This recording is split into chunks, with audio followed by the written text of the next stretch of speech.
Ito po siya, oh, no? Live good. Check on this. Check on this. Sorry po. Anong nangyari?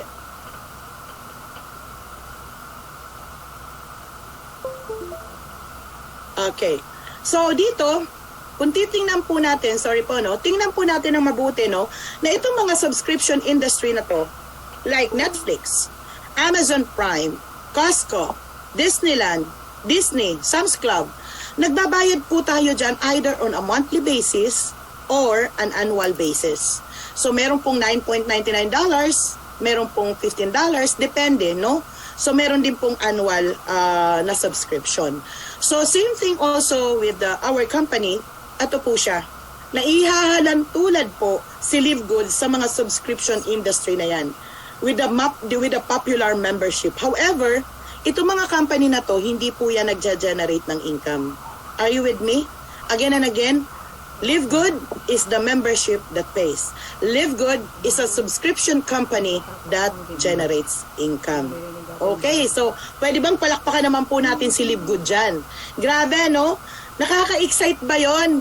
Hello? Na hindi lang ang company ang yayaman, kundi tayo payayamanin din. Okay.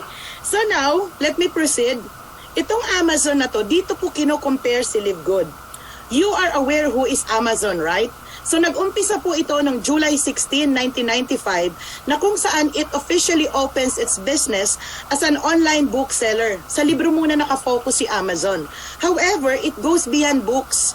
Kasi by year 2000, si Amazon po ay nagbebenta na sila ng mga videos, music, clothing, electronics, toys, kitchenware, even magazine subscription and so on and so forth. At kung aware lang po tayo, Amazon is the biggest online store nowadays. In the Philippines, we have Shopee, we have Lazada.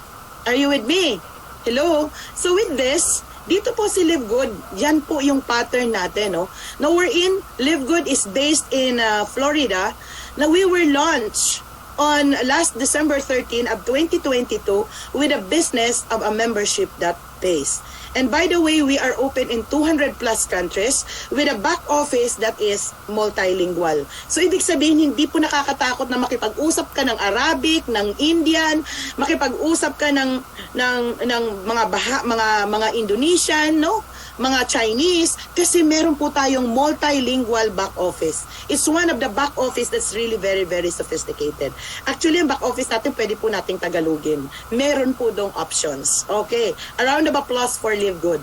So, with starting with a highly quality, very affordable natural products, diyan po tayo nag-umpisa. Like Amazon, libro po sila nag-umpisa. Pero tayo, we started with high quality, very affordable natural products. And you know what is the good news? Alam nyo kung ano po ang nakakatuwa dito? Dito po ako excited eh. Live Good will add more products and services in the near future. Kasi Live Good doesn't revolutionize only the industry. It even evolutionized the industry. So what is the meaning of that? Don't you know that Live Good is the future Amazon of network marketing industry? Future Amazon.